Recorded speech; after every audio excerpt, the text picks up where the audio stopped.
does not need to be chambray. Don't do it. Okay? And you can quote me on that if you like. Don't put it on the back of the aga. Don't put it near a radiator and all that. It's a load of nonsense. If the wine is too cold and you pour it out like this, imagine your Christmas day. You know, the fire is going, the oven is on. Within a couple of minutes, your wine will be, when I say warm enough, I use the term in a relative sense. You do not want the wine to be warm. Red wine should be very slightly cool. Now, I'm generalizing because there's all sorts of different styles, but there should be an element of just coolness, not cold, not chilled, but certainly not warm, because what tends to happen is the wine disintegrates. The flavour tends to fall apart. It goes all a bit sort of wobbly like this. It gets a bit soupy, and it loses its definition. It falls around all over the place. It loses its definition. If you serve it too cool, it's not a problem. But if you serve it too warm, it is. You can't bring it back down again. Okay. See, that's because when originally, of course, absolutely, when people spoke about chambray, it was like having a room temperature. Room temperature 100 years ago or 150 years ago was at a very different room temperature than it is today. Exactly. We all have our heating up at 18, 19, 20. But room temperature 100 years ago was maybe 14, 15, 16.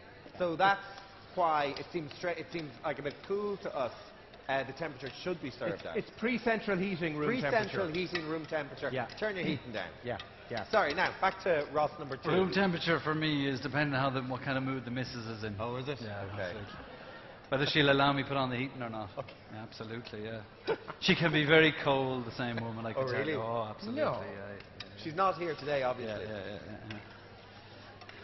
Now, what are you working on there, Ross? In fact, she's so cold, one day somebody says to me, come out of the draft, so I took myself away from her, went over and sat beside the open window. She's definitely not here I knew today. the men would only laugh at that. That's terrible, isn't it? Definitely not here today. Right, yeah. So what are you working on? If you're here, honey, I'm sorry. I love you very much. Okay, now we have a couple of things happening. I'm going to make with this a cauliflower gratin. I think this is something that you can all make very easily at home. And this is something that you can pre-make and put in the oven.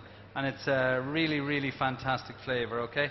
And how we make this is it's over here. We're going to make we're going to make a couple of things. One is a cauliflower puree, okay?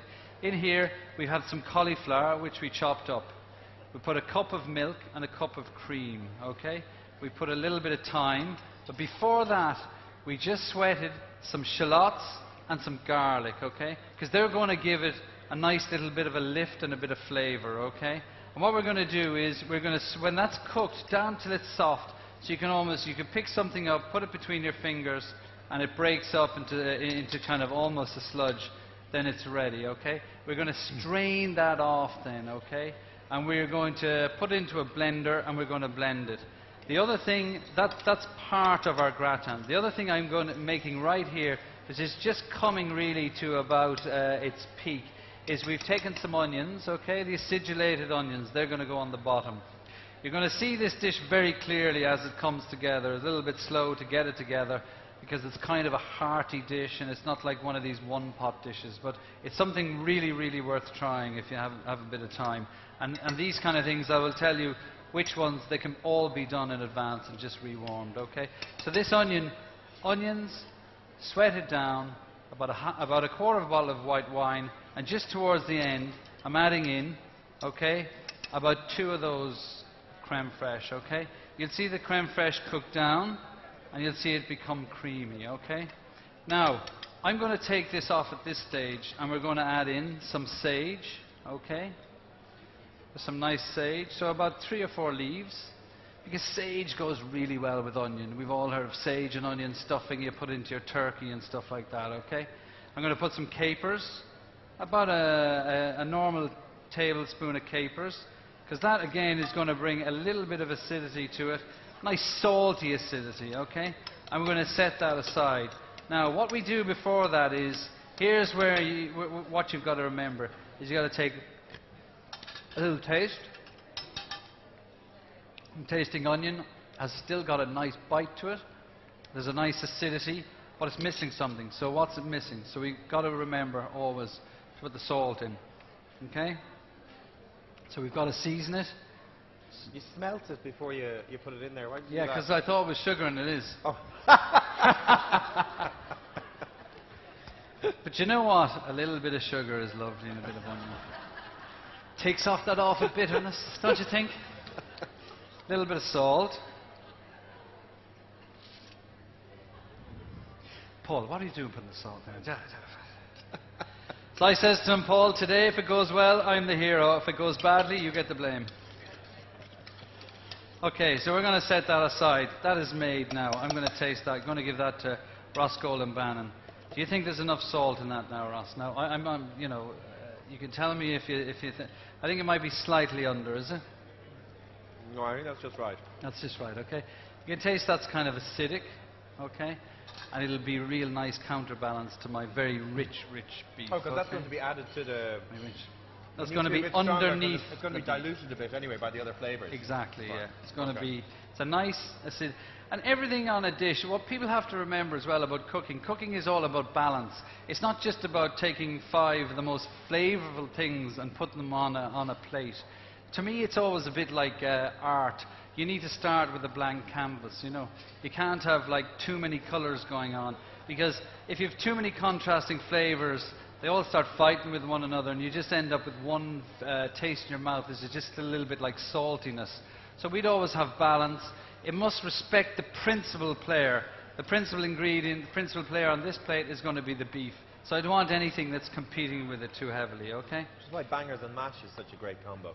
Absolutely, yeah. But the mash is it's very plain, yeah, it's ordinary. Plain. It adds absolutely. Yeah. It adds you know, texture and creaminess, but there's no real big strong flavour. You know, that's why I hate kind of flavouring mash with things. You know, you see this the fad in the past of flavouring like red pepper mash and things like that. I'm like, sorry, there's red peppers. God made red peppers, and He made potatoes.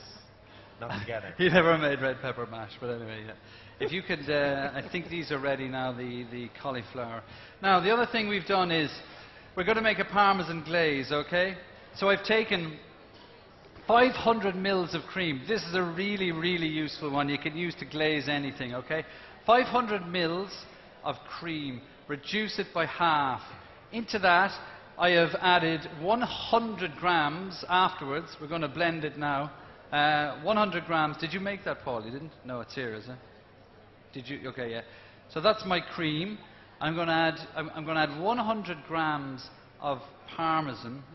You might do that grated first. Parmesan. Grated Parmesan, just as it comes off the heat, okay? And then when it cools a little, I'm going to add 2 or 3 egg yolks, okay? The egg yolks will give it its glaze. Okay. Is the lady from Miel here? We might put on the... oops. That's probably... No, he's okay, I think. yeah, the grill. Could I put the grill on a reasonable heat? Reasonable heat. Can you interpret that now? Very hot. Very hot. Lash her on there, Jimmy. Now we're going to do a little pepper cream here, okay? What we'd normally do is we take the pepper. Do you think that induction will work, Margaret, with a pot that small? It's not subject. No, will it work with that pot? Sorry, it has worked on induction before? It's too small an hour when I work. No, it's funny. Once induction pot. Yeah, it will. Okay, lovely. Okay. Just making a pepper cream. We're going to make a Sarawak pepper cream. Sarawak pepper is a particular kind of pepper. It's quite fruity and there's more heat in it. It's quite spicy. But anyway, black pepper.